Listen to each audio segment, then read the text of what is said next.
Padre, te pedimos que la salvación llegue a los Mangaray, que la salvación, Señor, llegue hasta allí, y que a través de la oración y que a través de la intercesión, Señor, de todas las personas a nivel del mundo, Señor, tú puedas llevar a ellos, Señor, tu favor y tu misericordia.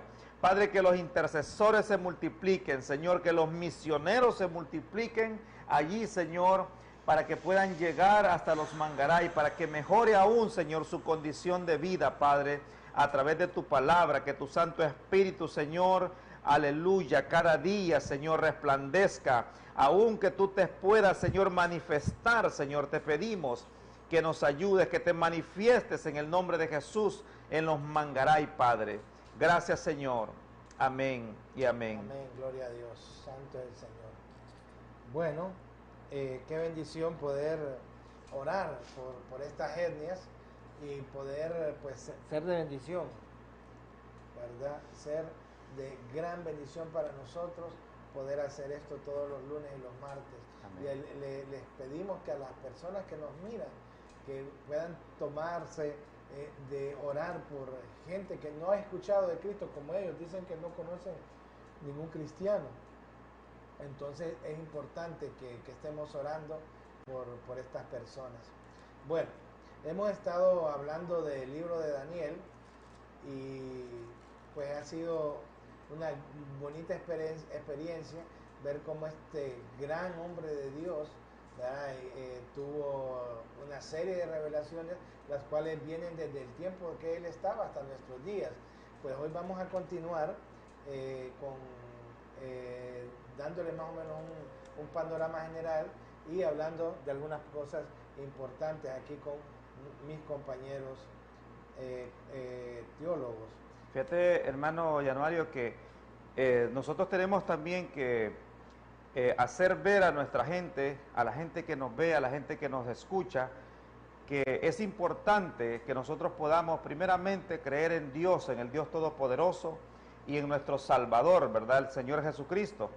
La Biblia en 2 de Timoteo 3:16 dice que toda la Escritura es inspirada por Dios, ¿verdad? Y es útil para enseñar, para reprender, corregir y para instruir en justicia, ¿verdad? Yo creo que tenemos nosotros que tener pendiente el pueblo que escucha, el pueblo cristiano, la gente, hermano, de Honduras y de muchos países del mundo, tenemos que tener conciencia de que la palabra, hermano, que nosotros leemos es inspirada por Dios.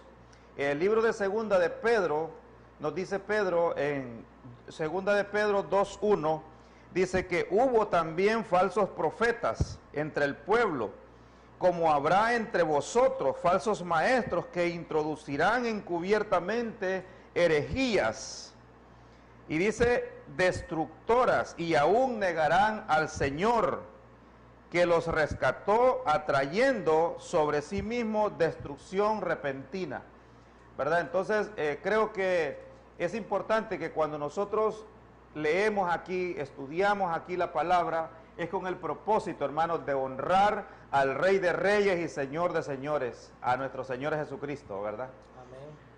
Sí, hablando de este capítulo 8 de Daniel, que es el capítulo que vamos a desarrollar para luego pasar al capítulo 9, muchos expositores bíblicos han declarado a este capítulo como el principal capítulo de este libro y uno de los más grandes capítulos de la Biblia.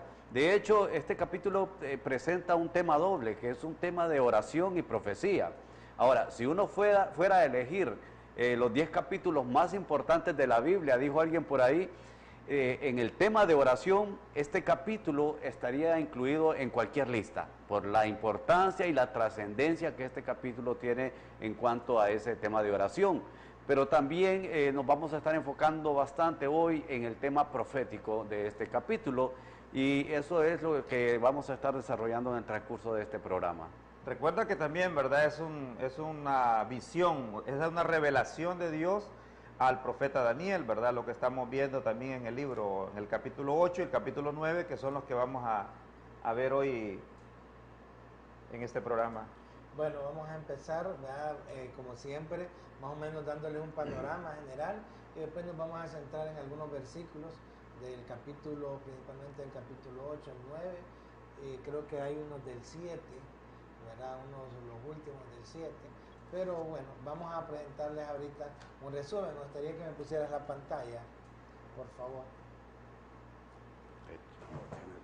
Fíjense bien, en el libro de Daniel ya analizamos las semanas anteriores. En el capítulo 1 miramos exclusivamente la vida de Daniel. Ahí lo miramos desde que fue al exilio en el 604, 605 antes de Cristo, cuando se lo llevó Nabucodonosor, ¿verdad? También en el capítulo 2 analizamos, Orlis, con bastante detenimiento lo que era la estatua de Nabucodonosor. Vimos los diferentes materiales que componían esta estatua, y yo creo que pues hemos quedado claros con esta parte. Después en el capítulo 3 miramos la historia de Sadrach, Mesach y Abednego, ¿verdad? Que eran Ananías, Misael y Azarías, que fueron enviados al horno de fuego. Nabucodonosor mandó a hacer una estatua de oro, y fíjense bien, esta estatua es importante porque es una imagen la que mandó a hacer Nabucodonosor y mandó a que la adoraran. Y esto es un tipo de lo que va a ocurrir en el futuro, que dice que el anticristo va a ser una imagen, ¿verdad? Y dice que va a hacer que la gente la adore, y el que no la adore va a tener serios problemas. Entonces podemos mirar que aquí desde ese tiempo ya se hizo una imagen la cual debería ser adorada, y los tres muchachos estos, Ananías, Misael y Azarías, no lo hicieron y los mandaron al horno de fuego, donde Dios los liberó. No se les quemó ni un tan solo pelo, cabello. ni un solo cabello, ¿verdad? Todos recordamos. Fíjate que mencionaste un dato curioso del capítulo 2, y es que posiblemente Daniel, con los muchachos estos, le llamamos así porque así los describe, ¿verdad? El rey de Babilonia en el capítulo 3. Y es posible que Daniel tenía 17, 18 años, ¿verdad? Muy joven Daniel, y ya en el capítulo 8, pues es posible también que Daniel ya ha pasado a los 80, quizás a los 90 años, ¿verdad? Muy anciano, pues se estaba también ya culminando, recordemos eso, ¿verdad? Los 70 años de cautiverio en Babilonia. Me gustaría que me pusieran la pantalla otra vez, para que si quieren los comentarios dejarlos abajo. Entonces, después miramos el capítulo 4, Orlis, donde vemos la locura de Nabucodonosor, ¿verdad? Amén. La locura que tiene una visión de un árbol, el cual es cortado por un ángel, es arrancado por un ángel, y le profetizan 7 años de locura, ¿verdad? Que como Daniel va viendo esas visiones. A comportarse hasta como una bestia, ¿verdad? Algo increíble, impresionante lo que Dios hizo con el rey Nabucodonosor. Y en el capítulo 5 miramos aquellas palabras que te gustan a vos. La escritura en la pared. Mené, Tekel, Uparsin, ¿verdad? Belsasar, ya el último rey babilonio, que se dicen que era, en la Biblia dice hijo, pero era nieto de Nabucodonosor, de Nabonido. Fíjense bien, este rey, hermano, toma las copas del templo y las usa en una fiesta, y ese día pues le sale esa palabra, y él es pesado en balanza, fue hallado falto, y él le es quitado el reino por los persas. Y esas copas que su padre Nabucodonosor, en medio de todo, las supo valorar, supo darle su valor en el ámbito espiritual, porque Nabucodonosor esas copas las tenía guardadas como algo ahí intocable. Y este rey definitivamente en su locura, estaba en un estado de embriaguez, cometió ese sacrilegio, y eso le costó realmente la vida. Sí, sabemos que Nabucodonosor ya había muerto ahí, pero ahora que ya habían pasado casi 70 años en ese momento. Pero se le llama, como son los descendientes, entonces se les llama hijos también. Aquí hay una curiosidad también, Januario, en esto, que cuando la escritura en la pared, los reyes siempre contaban con sus cortes, ¿verdad? Y igual que Nabucodonosor en el sueño, llama a la corte y ninguno puede resolver, porque es un problema el tipo de escritura que está ahí por la mano de Dios, ¿verdad? La escritura en la pared.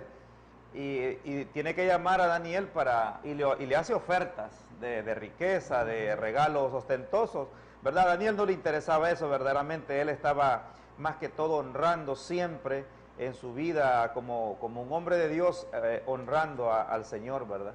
Qué bien, se imaginan todo lo que pudimos ver. En el capítulo 6 miramos a Daniel en el foso de los leones, ¿verdad? Nuevamente, fíjense bien, esta vez el rey Darío le hacen un edicto de que todo el mundo lo tiene que adorar. Y Daniel dicen que más bien abrió las puertas y oró. Y solo se podía adorar a Darío por 30 días.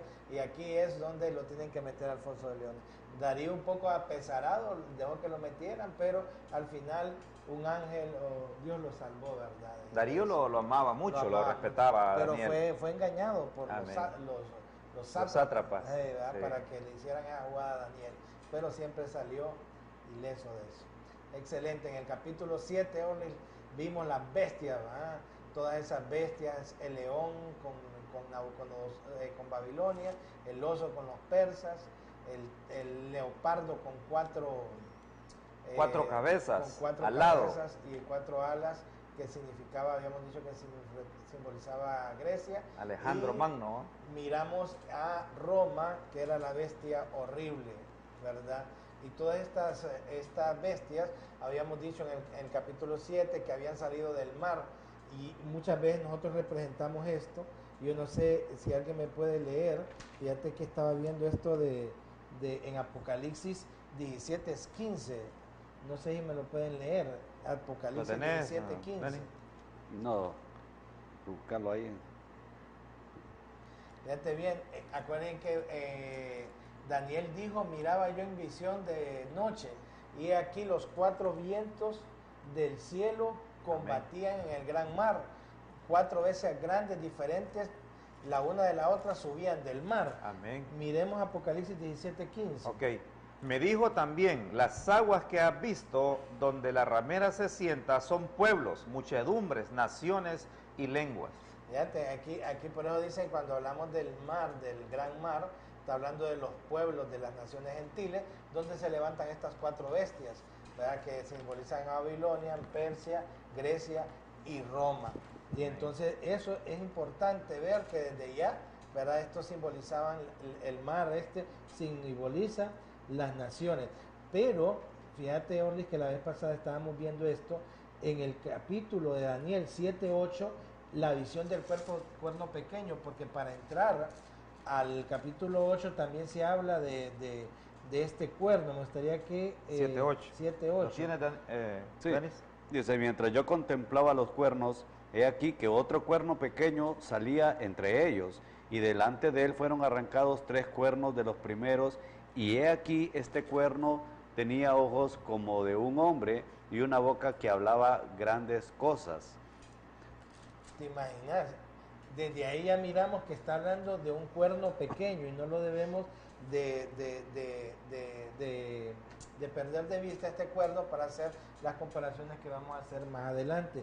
Si vos te fijas, este cuerno pequeño sale de la 4ª bestia. La 4ª bestia, que se identifica como Roma, tiene 10 cuernos que se identifican con los 10 pies de la 10 dedos. Los 10 dedos. Los 10 dedos de la estatua, y que simboliza el reino romano renacido para estos tiempos, ¿verdad? Y de ahí dice que sale un cuerno pequeño, ¿verdad? Con una gran boca. Esto es bien importante también que lo tomemos en cuenta cuando Denis dijo hoy de que el libro de Daniel tiene 2 temas, uno que es la oración y el otro que es la profecía. O sea, aquí podemos ver cómo se complementa con Apocalipsis, ¿verdad? Y cómo nosotros podemos ver que Daniel, desde aquel tiempo, está profetizando las cosas que nosotros también podemos ya confirmar en el libro de Apocalipsis, ¿verdad? Cosas que sucedieron, que fueron sombra de lo que ha de venir, ¿verdad? Sí. Y fíjense bien, Daniel 7, 21, 22, para que vayamos revisando esta parte. ¿Qué dice? Y veía yo que este cuerno hacía guerra contra los santos y los vencía, hasta que vino el anciano de días y se dio el juicio a los santos del Altísimo. Y llegó el tiempo y los santos recibieron el reino. ¿Se imagina? Dice que vino y este cuerno que sale de los 10 cuernos, que sale que es lo mismo, representa los 10 dedos de la estatua de Nabucodonosor, la Unión Europea o la Roma que se resurge, sale este cuerno. Y este cuerno, óigame, dice que hace guerra contra los santos y los vence. Esto lo vamos a ver más adelante, que ya tiene que ver algo con la gran tribulación. Fíjense bien, ahora entremos al capítulo 8, que es, ahí vamos a ver en el capítulo 8 que solo se trata de la visión de Daniel del carnero versus el macho cabrío. Visión de Daniel del carnero versus el macho cabrío. No sé si me pudieran hablar algo de esto, compañeros. Sí, aquí como dice el versículo, dice, en el año tercero del reinado del rey Belsasar, yo Daniel tuve una visión después de aquella que había tenido antes. O sea, estamos hablando que diferencia de la visión del leopardo que decís vos. Bueno, el hombre hace la diferencia y fija la fecha de esta visión en el año tercero del reinado de Belsasar, que fue el último rey de Babilonia. Entonces, esa visión de la que estábamos hablando ahorita en el capítulo 7 tuvo lugar en el primer año del reinado de este rey. Y por lo tanto ambas visiones fueron reveladas hacia el final del imperio de Babilonia. Ahora, en el versículo 2 de este capítulo 8 de Daniel, ya Daniel se enfoca en el lugar donde recibió esta visión. Dice, miraba yo la visión y en ella yo estaba en Susa, y esta es la capital del reino, en la provincia de Elán.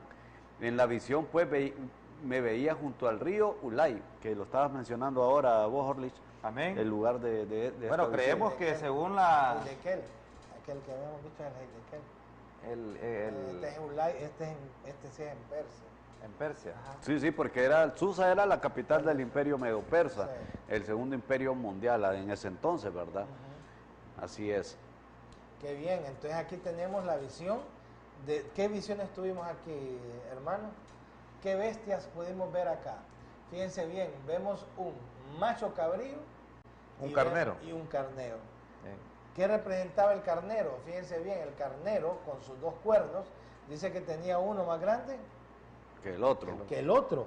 Y entonces esto simbolizaba al imperio persa, que era parecido en la visión al oso, ¿verdad? Que también simbolizaba el imperio medo-persa y también simbolizaba el pecho de plata en la estatua de Nabucodonosor. Entonces aquí vemos tres visiones. Una, la estatua de Nabucodonosor con los pechos de plata, simboliza el oso, ¿verdad? Parece que se inclinaba hacia un lado el cuerpo. Esto significa que el reino de Persia era superior a los medos, y también tenemos este carnero donde un cuerno era más grande que el otro, también simbolizando que el imperio medo era superior los persas eran superiores a los medos. Es importante ahí hacer un poco de énfasis en el hecho de que claro, de los dos cuernos uno era más grande que el otro, pero el más alto creció después. O sea, en otras palabras, este cuerno que representaba a Media creció primero cuando el general del ejército de Media destruyó Babilonia. Entonces, más tarde los monarcas persas lograron un predominio y mayor influencia sobre los medos cuando llevaron al imperio a su época culminante. Y este carnero, entonces, con dos cuernos, uno de ellos, que es el que estamos hablando, que es el imperio de los persas, era más prominente que el otro. Fue el imperio medo-persa con una superioridad superior a posterior de los persas. Sí, también algo importante que también en los persas simbolizado por el oso, eran millones eran un ejército increíble, ¿verdad? De más de 1 millón de personas, según lo que dice la historia, aunque unos dicen que exageran, pero por eso era grande. Y en este caso es derrotado por otro imperio, que es personificado por el macho cabrío, ¿verdad? Y este imperio al cual estamos hablando es el imperio de Grecia. Y se dice que este macho cabrío tenía un cuerno prominente. ¿Quién representaba este cuerpo prominente? Según los teólogos y algunos historiadores, era Alejandro el Grande. Entonces, aquí en la visión Daniel mira que el macho cabrío, con ese cuerno prominente, arremete contra el carnero y lo vence. Mira, el versículo dice, mientras yo consideraba esto, dice Daniel, un macho cabrío venía del lado del poniente sobre la faz de toda la tierra. Importante la frase sin tocar tierra, lo cual representa la agilidad y la capacidad estratégica que tenía Alejandro Magno para conquistar los ejércitos enemigos. Era una rapidez increíble con la que Alejandro Magno arrasaba con todos los ejércitos que se encontraba, y por eso el versículo lo refleja claramente. Dice, venía del lado del poniente sobre la faz de toda la tierra sin tocar tierra, reflejando la rapidez de conquista que tenía este hombre. Y aquel macho cabrío tenía un cuerno notable entre sus ojos. Esta visión sucedió mientras Daniel estaba admirado por el poder y la capacidad del carnero. En ese momento dice que desde más allá del occidente llegó un macho cabrío moviéndose de una forma imponente y con un destacado cuerno entre sus ojos. Y claro, como dijiste vos, Januario, este macho cabrío representa a Grecia. Y como podemos ver en el versículo 21 de este mismo capítulo, el cuerno tipificaba a Alejandro Magno. Mira que lo que dice Denis, que lo miraba que no tocaba el suelo. Y es que cuando vimos la figura de la visión de la bestia, el leopardo de 4 cabezas, mire qué increíble lo que Daniel ve. ¿Va? Un leopardo es una bestia más ágil que el oso, más rápida, sí, ¿verdad? Pero también es alada, o sea, tiene 4 alas. Esto representaba que era muy ágil, era rápido. Por eso Daniel ve, cuando ve el macho cabrío, lo ve, dice que no toca tierra cuando va a embestir. Me gusta, en el capítulo 4 dice que ninguna bestia, hermano, se podía poner delante de él, porque lo aplastaba. O sea, era increíble el poder con el que Alejandro Magno, que también se le llamó Alejandro el Grande, desde Macedonia expande sus dominios, hermano, hasta tierras muy lejanas, y lo muestra a Daniel del norte, dice, del poniente. O sea, increíble, o sea, al lado donde se pone el sol. Entonces, Alejandro conquistó, la vez pasada teníamos ahí el mapa. Llegó hasta la India, ¿verdad? Hasta la India. Hasta la India, o sea, increíble todo el territorio que Alejandro logró conquistar con esa velocidad y ese poder. Recordemos que Alejandro gobierna por 12 años, ¿verdad? Aproximadamente 12 o 13 años en su reino. Muere muy joven Alejandro. Y está en el versículo 8, ¿querés leerlo para que la gente lo pueda ver? 8:8, para que nuestro público pueda verlo. Y el macho cabrío se engrandeció sobremanera, pero estando en su mayor fuerza, aquel gran cuerno fue quebrado, y en su lugar salieron otros 4 cuernos notables hacia los 4 vientos del cielo. ¿Te imaginas? ¿Verdad? Qué bonito, ¿eh? Y la vez pasada creo que explicábamos esto de los 4 vientos. Es quebrado el cuerno grande y salen 4. Así es. Increíble. Me gusta la observación de Orlich en la visión del leopardo, que aparte de la velocidad que ya el leopardo tiene, pero esas 4 alas que incluyen que tenía este leopardo, indican pues la velocidad con la que este hombre, Alejandro Magno, desplazaba su ejército, y era una velocidad de conquista increíble, nunca antes vista. Era un hombre, un estratega militar que alcanzó cosas que realmente antes no se había visto en otro general. Fíjate bien que históricamente leopardo 4 cabezas, 4 cuernos, después de que se quiebra el cuerno grande, representan a los 4 generales que quedaron después de que Alejandro murió repentina. Algunos dicen que fue una fiebre amarilla, no sé, ¿verdad? Pero fue repentinamente, estaba joven todavía, estaba en la mayor fuerza en la flor de la vida. Otros piensan que le envenenaron también. Sí, otros piensan que puede ser más creíble que... Leí un comentario donde dice que Casandro, que es uno de los que derroca también a al general que le decían el tuerto. Antígono. Este era Antígono. Este Casandro posiblemente, que estaba casado con una hermana de Alejandro, a él atribuyen que pudo haberle dado algún tipo de veneno. En aquel tiempo se usaba bastante el arsénico.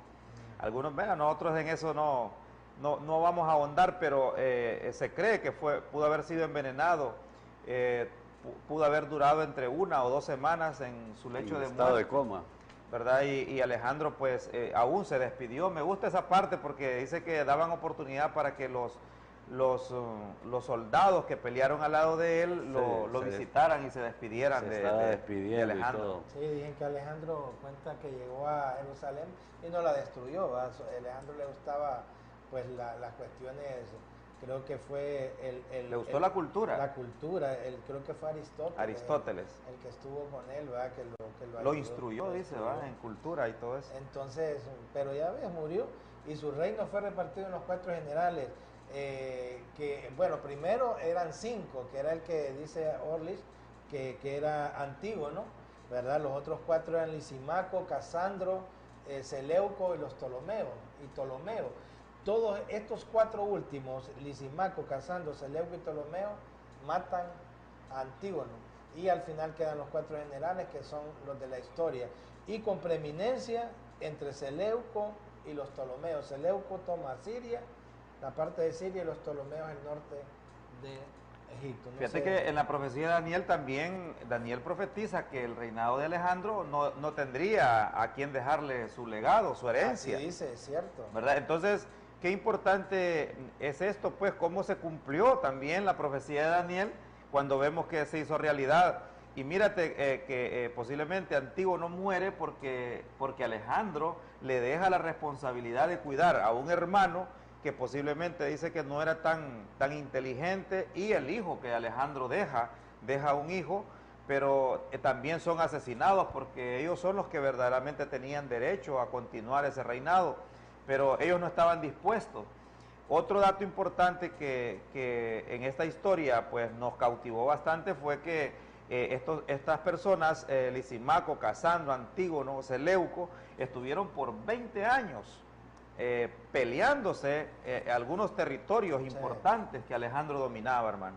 Sí, yo quisiera enfocarme en el versículo 6, o sea, cuando Daniel mira la visión, estaba impactado viendo la visión del carnero, cuando aparece la visión del macho cabrío, que representa al imperio de Alejandro Magno, con el cuerno ahí.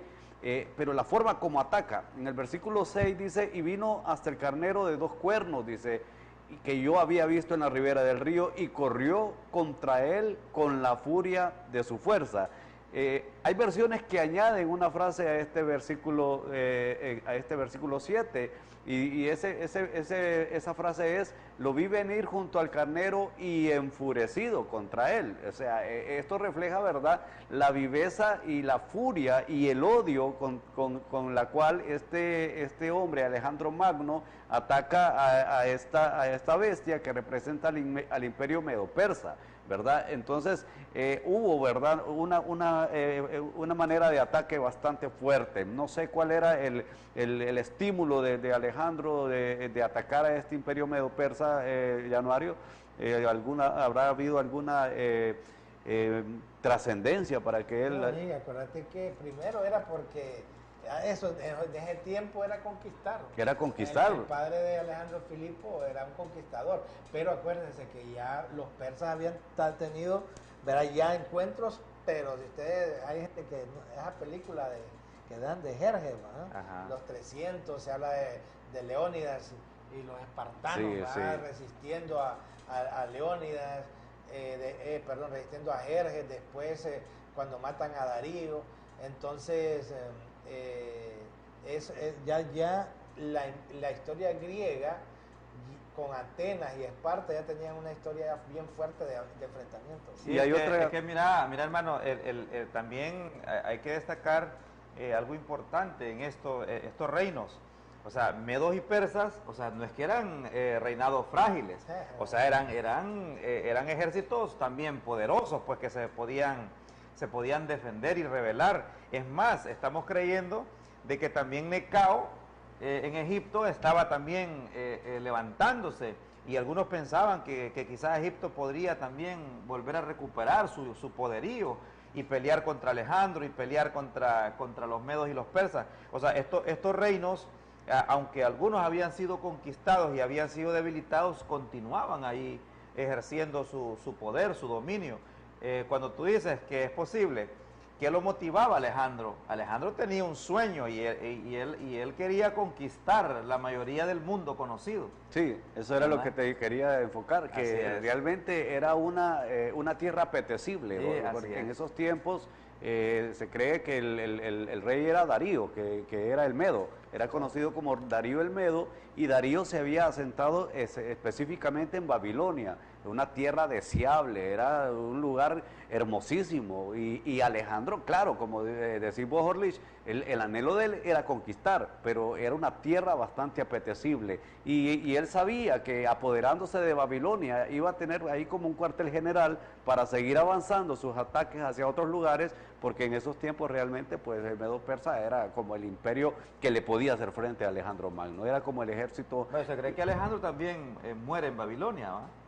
Sí, se cree. Sí, es que él quería quedarse ahí, realmente él anhelaba esa tierra, pienso yo. No, verdaderamente que Alejandro es un fenómeno. Sí. Según la historia, este hombre con 30.000 hombres y 5.000 que montaban a caballo, oiga, me derrota un ejército según va, hay unos hasta que dicen que 60.000 hombres. Con 30.000 hombres. Con 30 derrotaba 60. No, óigame, si el ejército medo persa se habla de 500.000 hasta 1.000.000 de soldados, ¿verdad? Que dicen algunos que exageran.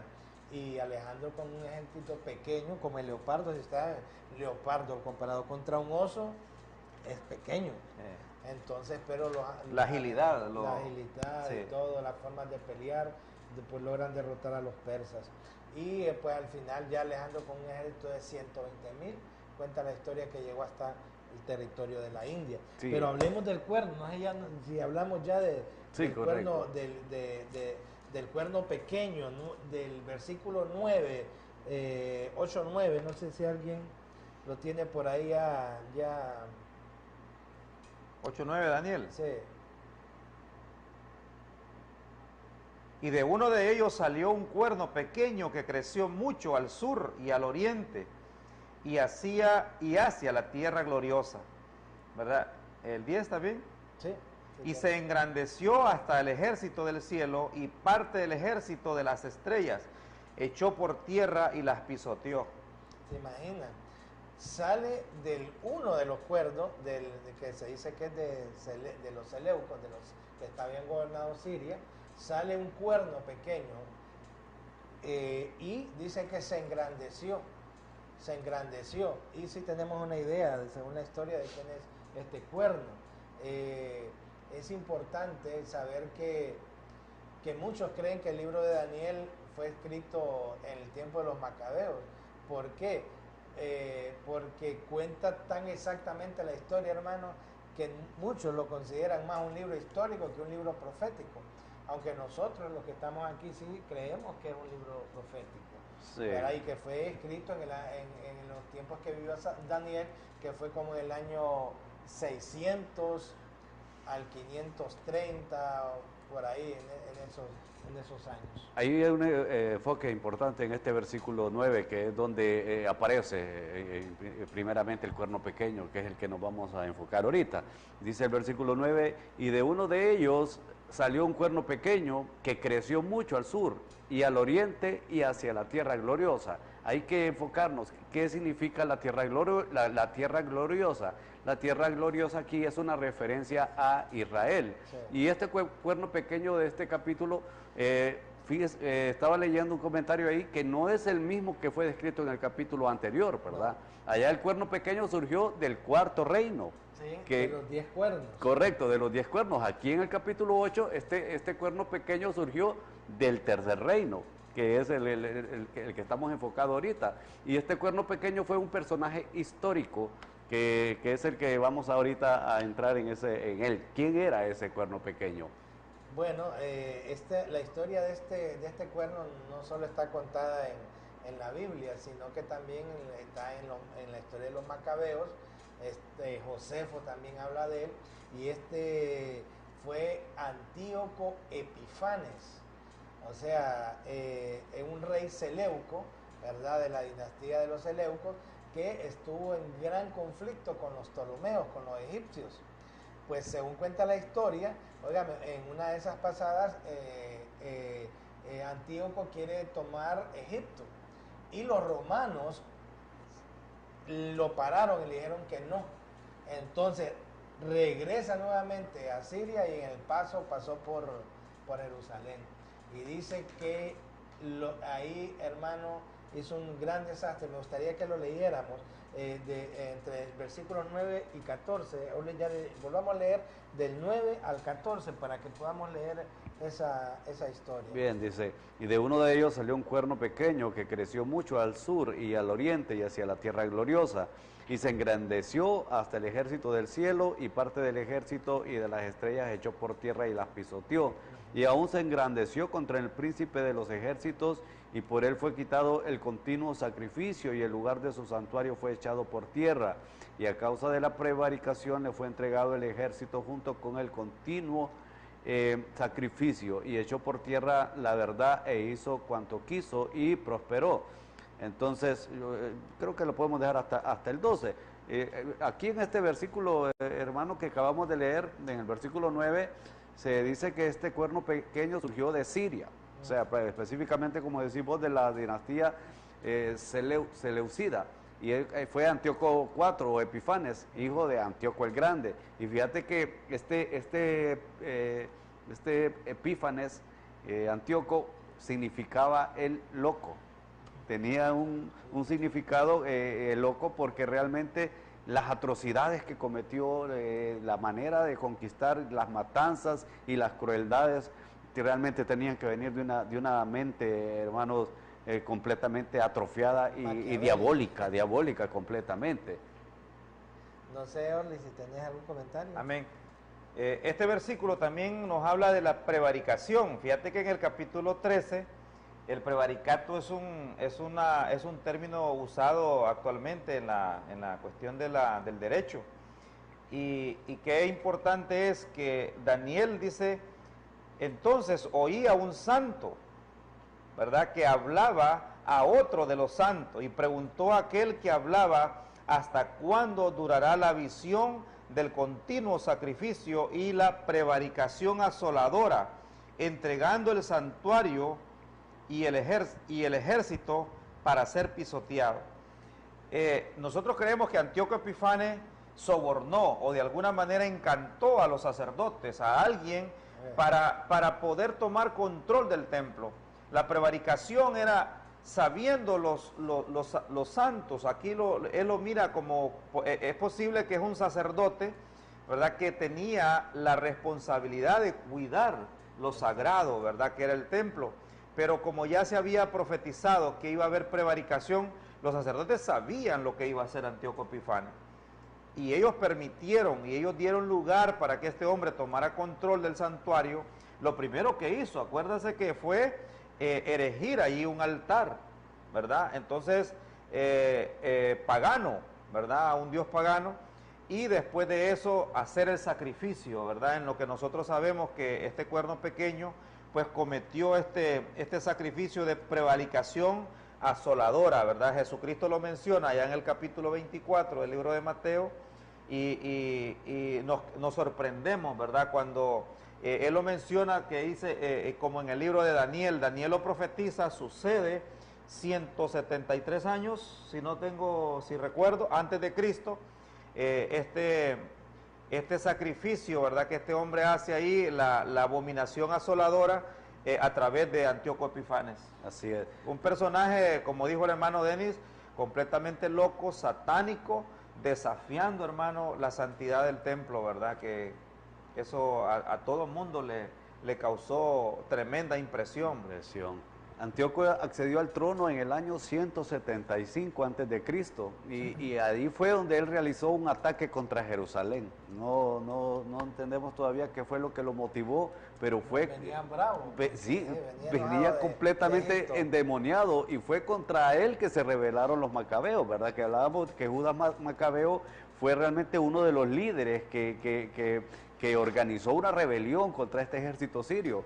Y tenía este hombre se cree, ¿verdad?, que tenía sentimientos antisemitas, o sea, había algo dentro de él que lo impulsó para odiar a los judíos. El ataque que él hizo contra Jerusalén, la matanza que hizo de este montón de judíos, realmente tuvo que haber habido un sentimiento demoníaco que lo impulsó para poder hacer esta matanza y esta persecución, ¿verdad? Porque realmente en el ataque que este hombre realiza, trató de exterminar a los judíos. No era solamente que quería conquistarlos, sino que la intención de este Antíoco Epifanes era completamente raer de la faz de la tierra al pueblo judío. Y entonces fue ahí cuando él llega al templo de Jerusalén, y él hace lo que estaba diciendo nuestro hermano Orlich, la abominación desoladora que Jesús habla ahí en Mateo 24:15, donde coloca una imagen de Júpiter en el lugar santo. Y no solamente eso, sino que también derramó sangre de cerdo en las copas sagradas, que fue prácticamente como lo que causó el mayor repudio de los judíos, porque le tocó lo más sagrado al pueblo de Dios. Sacrificó un cerdo.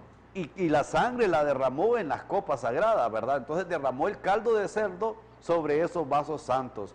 Ahora, una de las cosas que vemos, ¿verdad?, fue realmente el colmo de este hombre al provocar al pueblo de Dios con este tipo de sacrificio. Pero en el versículo 10 de este capítulo dice: y se engrandeció hasta el ejército del cielo, y parte del ejército y las estrellas echó por tierra y las pisoteó. Hoy, mientras estábamos reunidos aquí con mis compañeros, estábamos tratando de ver qué interpretación podíamos darle a este versículo. Pero este pasaje, muchos teólogos y estudiosos de la Biblia reconocen que es un pasaje difícil de interpretar. No es un pasaje que se tiene que interpretar, perdón, no es un versículo que se tiene que interpretar a la ligera, pero creemos que la interpretación natural que tiene este versículo 10 es que Antíoco desafió a Dios, y con ese desafío le fue permitido por Dios capturar a Jerusalén y al templo. Y esta guerra, claro, incluyó al reino espiritual, en el cual los ángeles y los demonios obviamente que estaban implicados ahí. Y algunas de las hazañas que se le atribuyeron a este hombre malvado de Antíoco fueron asombrosas. Si son ciertas, hubo una demostración, hermanos, de lo que era el poder demoníaco. No fue una conquista tan humana, hermanos, sino que realmente los poderes demoníacos tuvieron su participación en esta conquista y en esta masacre que hizo este rey. Fíjense bien, no sé si te puedes ir al 8:23 para que sigamos aprendiendo un poco más de Antíoco. Dice: y al fin del reinado de estos, cuando los transgresores lleguen al colmo, se levantará un rey altivo de rostro y entendido en enigmas. Se imaginan, entendido en enigmas, como que le gustaba un poco las cosas espirituales, la brujería, la magia negra. La magia negra, ¿verdad? Porque, no, definitivamente. Era como que le gustaba estudiar ese tipo de cosas. Y en el 24, me gustaría que leyeran el 24. El 24 dice: y su poder se fortalecerá, mas no con fuerza propia, y causará grandes ruinas, y prosperará, y hará arbitrariamente, y destruirá a los fuertes y al pueblo de los santos. ¿Se imaginan?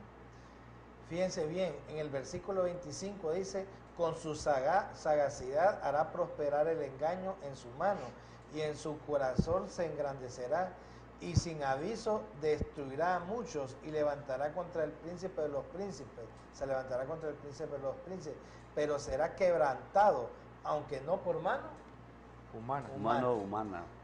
¿Se imaginan? Bueno, en este sentido, ¿verdad? Cuando vemos ahí ese versículo 23, que se levantará un rey altivo de rostro y entendido en enigmas, como ya hemos visto y lo hemos estado anticipando, este Antíoco Epifanes es una figura de lo que es el anticristo que va a venir.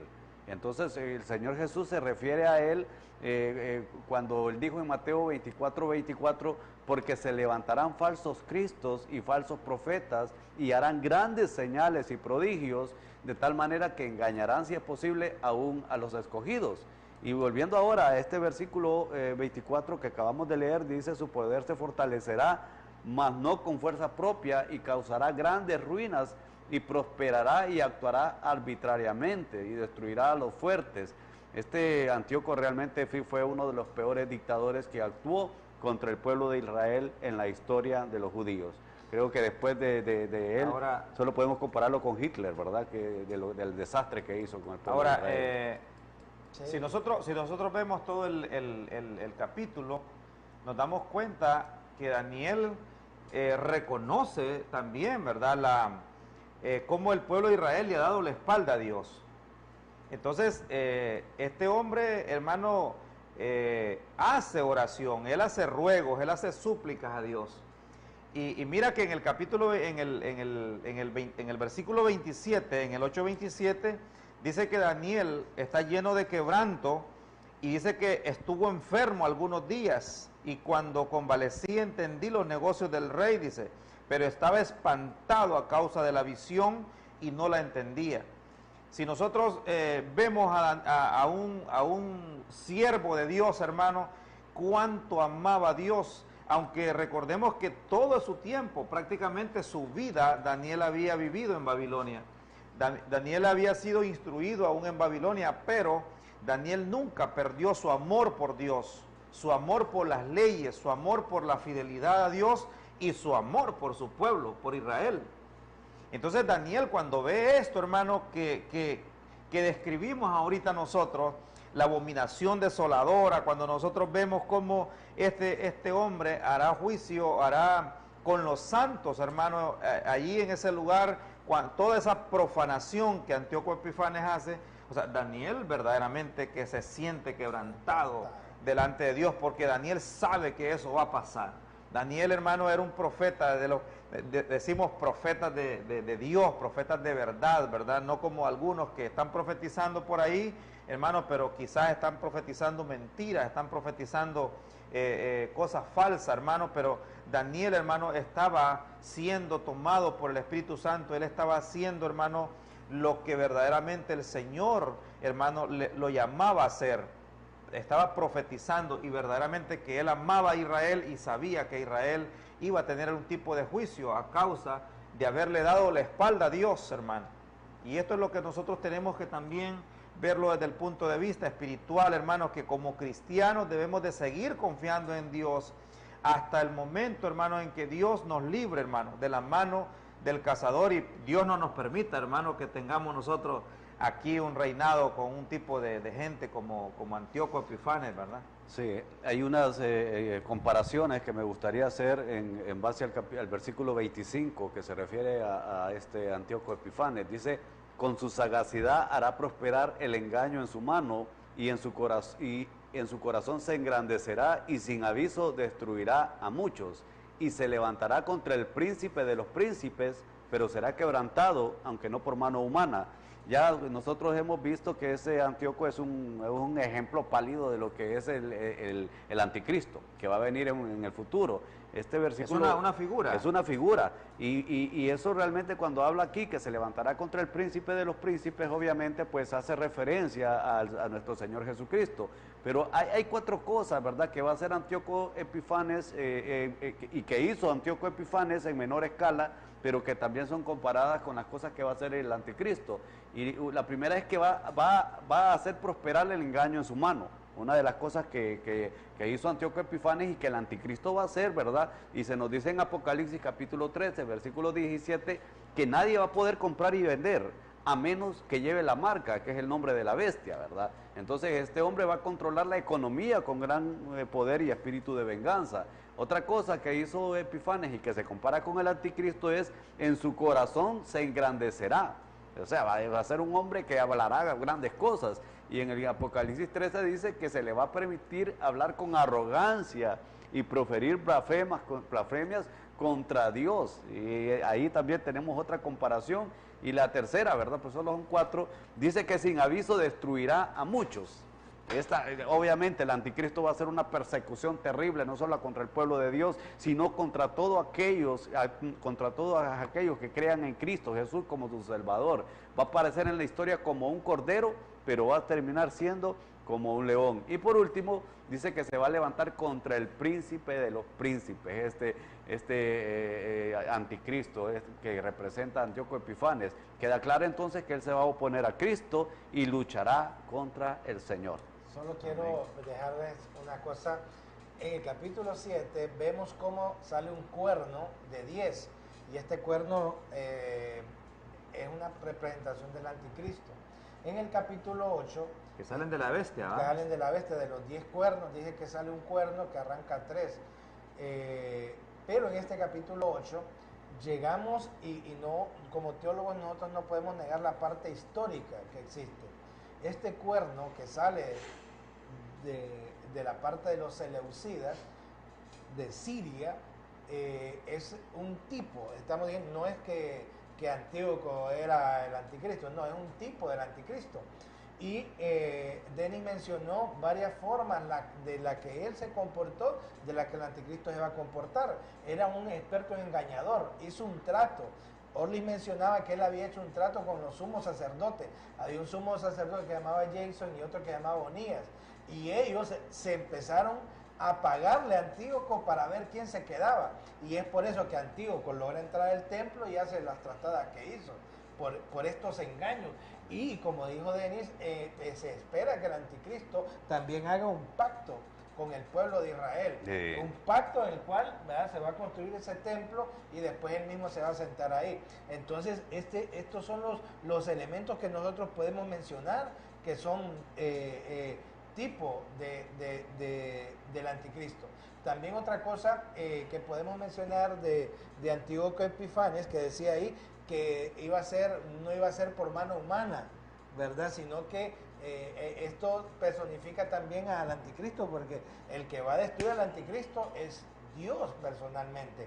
Pero fíjense que hay una anécdota de Epifanes que a mí me gustaría así leerles. Yo sé que está en un libro apócrifo, pero siempre es bueno ver algunas cosas. Fíjense bien, Antíoco reconoce que lo que él hizo en el templo de Dios le ha traído ese mal. Muchos dicen que pudo haber sido un tipo de cáncer, no sé si existía el cáncer, pero por ahí lo dijo un teólogo, pero fue una enfermedad en los estómagos. Es como una persona que lo vi yo una vez, que maldijo a Israel, que dijo: desde mi entraña te maldigo, ¿va? Y que le pegó un cáncer fuerte en el estómago, ¿va? Entonces hay que tener cuidado con esas cosas.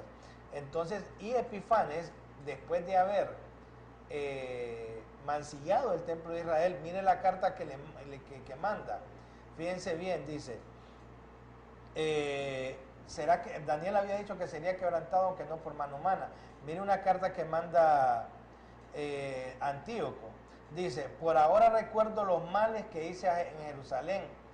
Mandé a exterminar a todos los habitantes de Judea sin ningún motivo. Reconozco que por esa causa me han venido estas calamidades. Macabeos 6, 12 al 13. Por lo menos lo reconoció, ¿verdad? Que no sé si arrepintió aquí, parece un poco arrepentido, pero él supo que ya cuando estaba en el lecho de muerte, me imagino que me han venido todas estas calamidades. Por eso hay que tener mucho cuidado con hacer algunas cosas, ¿verdad?, contra ese pueblo, porque aunque a algunos no les guste, sigue siendo el pueblo. No, y mira que si lo vemos también en nuestros tiempos, o sea, algún tipo de gobernantes también pueden encantar, ¿verdad?, al pueblo cristiano, al pueblo de Dios, con algún tipo de favores económicos, como tú dices. Quizás ellos querían que cuando él reinara, ellos ser los hombres fuertes, ¿verdad? Acuérdense que la alianza que vemos también en la estatua, vemos nosotros hierro con barro cocido. Entonces, algunos piensan que va a haber alianza entre ejércitos, en este caso el Imperio Romano, ¿verdad? Ahí vemos en la escatología cuando vimos la estatua. Entonces, también los gobernantes, ¿verdad?, de estos reinos siempre buscaron como el favor de la iglesia para confabularse, hermano, y hacer cosas. Nosotros lo vimos cuando crucificaron al Señor, ¿verdad? Le dice ¿qué hago con este hombre? Pilatos, él no haya que hacer y lo que gritan por allá, crucifíquenlo. ¿Verdad? Como quien dice, bueno, yo no quiero hacerlo, pero buscaremos quien lo haga. Entonces, es delicado esto, hermano, como ahí vimos nosotros que Antíoco Epifanes buscó también cómo entrar al templo para profanarlo de esa manera. Debemos de cuidarnos de ese tipo de cosas, hermano Denis, que eso es bien importante como iglesia del Señor, y no permitir que alguien por alguna necesidad o por algún deseo mezquino en nosotros, le permitamos también que pueda contaminarnos, hermano. Eso quería enfocarme de lo que había explicado Januario, cómo este Antíoco Epifanes obviamente pues sobornó, hizo algún trato ahí bajo la manga con los sacerdotes. Oiga bien, o sea, eso es lo que me llama la atención, qué tan claro el simbolismo de lo que va a suceder con el anticristo, que lo que dice Januario también en Apocalipsis encontramos la referencia que el anticristo hace un pacto con el pueblo de Dios y directamente con los judíos y simboliza realmente la manera sagaz, astuta, como el anticristo va a engañar aún al pueblo de Dios, que fue lo que estamos enfocándonos ahí, de que Antíoco Epifanes pues logró hacer un trato. Que me gustaría que leyeras el 8:17. Okay. ¿Por qué? Porque estamos hablando que Antíoco Epífanes es un tipo del anticristo. Y la gente puede ir, entonces están locos, pues, de un hecho histórico. Pero quiero que me leas el 8:17 ¿Lo tenés? para que, miren, si quieres metérmelo. Sí, léelo.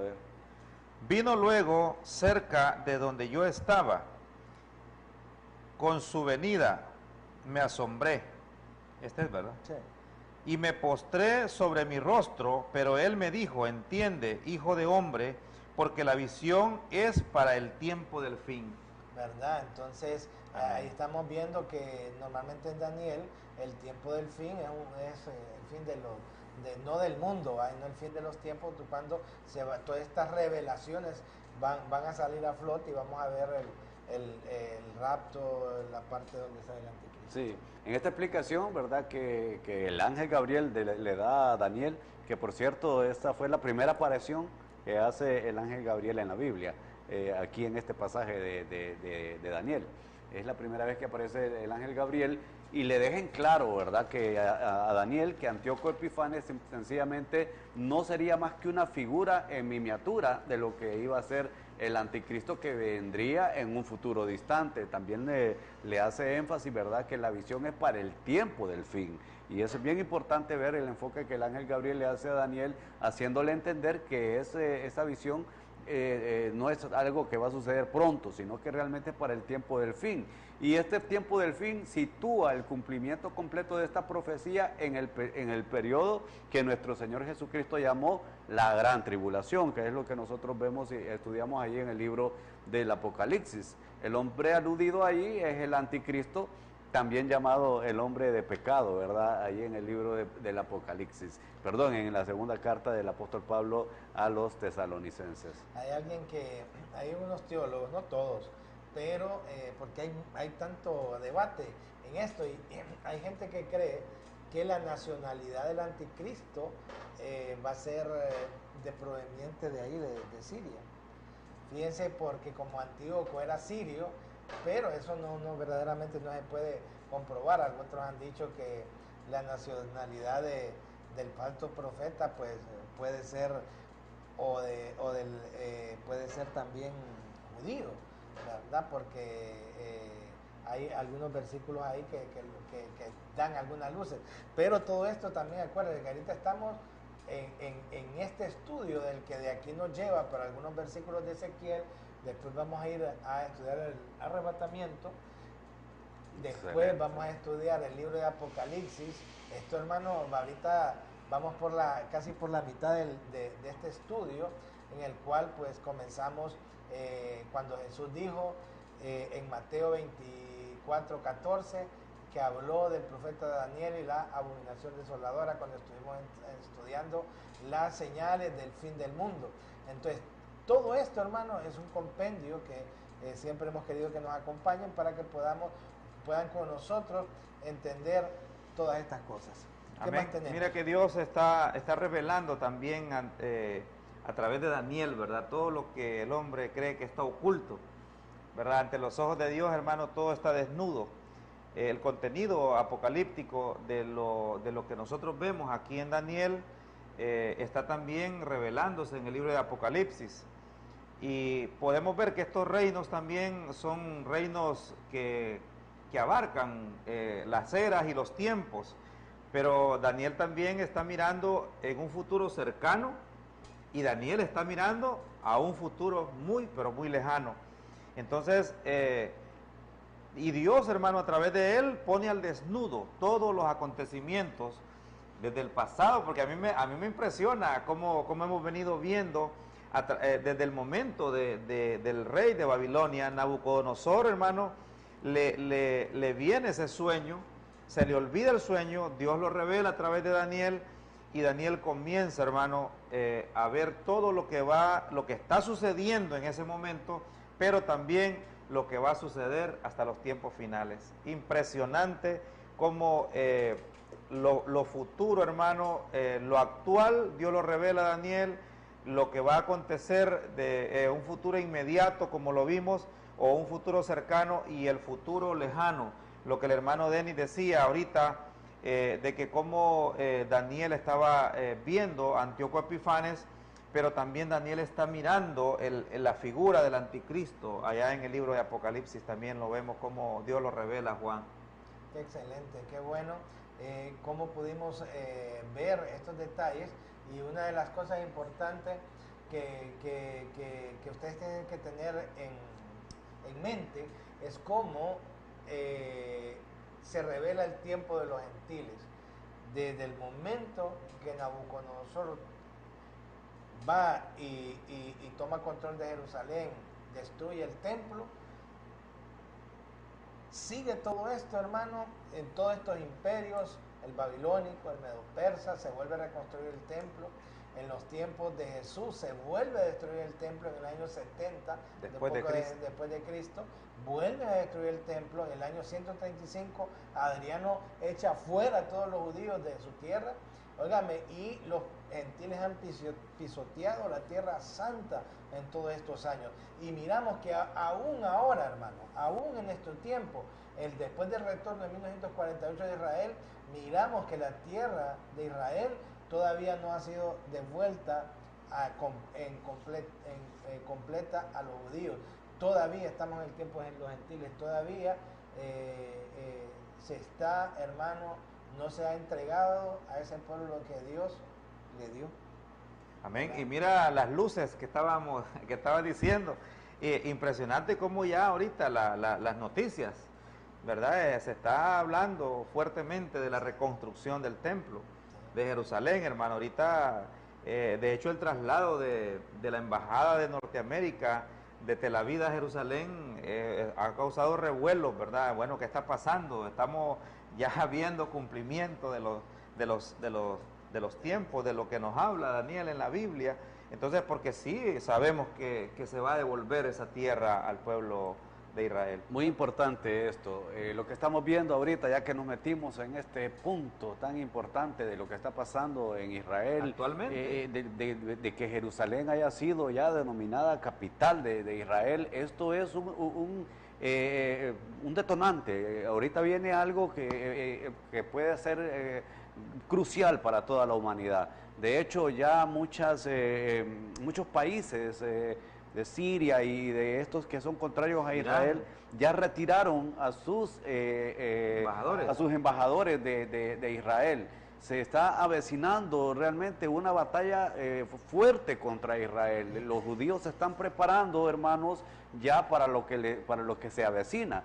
Entonces, se cree que ya no es tiempo, hermanos, de estar en luchas, en peleas de denominaciones, en asuntos doctrinales. Es el tiempo de buscar el rostro de Dios. Y hay un versículo que me llama la atención, que Jesús, hablando del tiempo del fin, dijo: cuando veáis a Jerusalén rodeada de los ejércitos, sabéis que el tiempo está cerca. Esa profecía que Jesús dijo era para el tiempo del fin, eso no se ha cumplido todavía, hermanos. No. Y eso es lo que lo que se está avecinando sobre los judíos. La vez pasada estaba viendo la entrevista de un general israelita, porque los judíos hace poco destruyeron en Siria algunas bases donde tenían armamento nuclear, y los judíos la destruyeron.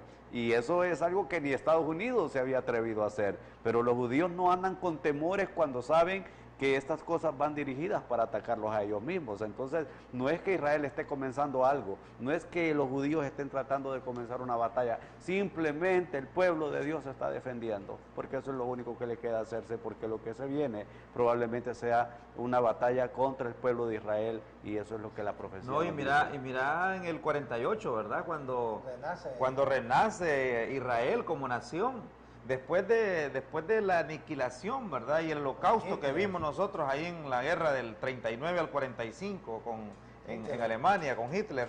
Y esto tuvo repercusiones increíbles, ¿verdad? En la historia mundial y en la historia del pueblo judío. Y 3 años después, en el 48, ellos están retornando y declarando a Israel como nación. Esto fue algo impresionante y también cumplimiento, hermano, de las Sagradas Escrituras. Profético. Es profético. Hay muchas veces que la iglesia más bien ya se había apropiado de todas las promesas de Israel, porque como Israel ahí eran otros los que habían ahí viviendo. Y cómo es que el retorno de Israel renace las promesas de Dios con Israel, que eso también es un tema a estudiar, todos los pactos que Dios hizo con Israel, porque esos pactos se tienen que cumplir y se van a cumplir en el milenio. Sí, es porque increíble lo que es la profecía. lo que decimos que hay quienes dicen, no, pero es que ahora nosotros somos el pueblo de Dios, y ya no sé por qué se habla tanto de Israel, pero no podemos obviar los capítulos 9, 10 y 11 de Romanos, donde hablan que si es cierto que aconteció un endurecimiento en parte de los judíos, llega un momento donde ese endurecimiento les es quitado y ellos vuelven y retoman su conocimiento del Señor. Entonces a veces creemos que ya nosotros tomamos parte o ocupamos el lugar de los judíos. No es así. Pero somos diferentes. Somos diferentes. O sea, los judíos un día van a ser restablecidos completamente en su tierra, porque es una promesa que Dios les ha hecho. Recordate que nosotros somos injertados en el olivo silvestre, que son ellos, y Romanos...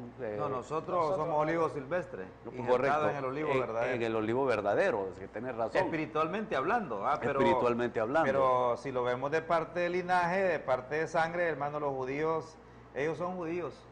¿verdad? Siguen siendo judíos. No podemos ocupar ese lugar que ellos les Es más, yo te corresponde. decía que nosotros, por el conocimiento que tenemos en Cristo, los tenemos que amar, aprendemos a amarnos y logramos en el Señor hacerlo. Aunque yo es una opinión personal, pues pienso que a ellos les costaría más, hermano, aceptar a los gentiles como nosotros, como parte de su pueblo. Bueno, hermano, ha sido un honor. Nos quedamos en el capítulo 8, ¿ah? Mañana vamos a seguir con el 9, 10 y 11 y 12 para ya finalizar. Son 12 capítulos los del libro de Daniel. Y entrar la próxima semana ya con lo que sigue, hermano. Esto es, disfrútelo, mire, esté con su Biblia en mano para que pueda estar con nosotros. Estudien los capítulos, los 4 capítulos finales de Daniel para que puedan seguir. Les recomiendo este libro, Daniel, Historia y Profecía, de Dr. Quitín Silva. Y también este libro es una reliquia que me conseguí por ahí, Preludio al Armagedón, de Arthur E. Bloomfield. Si los puede conseguir en internet, digital. ¿cómo se llama? En Amazon. En Amazon los puede conseguir. Bien difícil que los consiga aquí. Bueno, hermano, los esperamos mañana, ¿verdad? De 7 a 8 de la noche en su programa Alegres de las Naciones. Los bendecimos, Bendiciones y a todos, un saludo a todos los que nos ven y también que nos miren a través del Facebook, ¿verdad? Bendiciones. Dios los bendiga, hermano. Nuestro Dios quiere que alcancemos. La Asociación Teológica y Misiones de Honduras, ATEM, presenta su programa Hermosos son los pies del que va.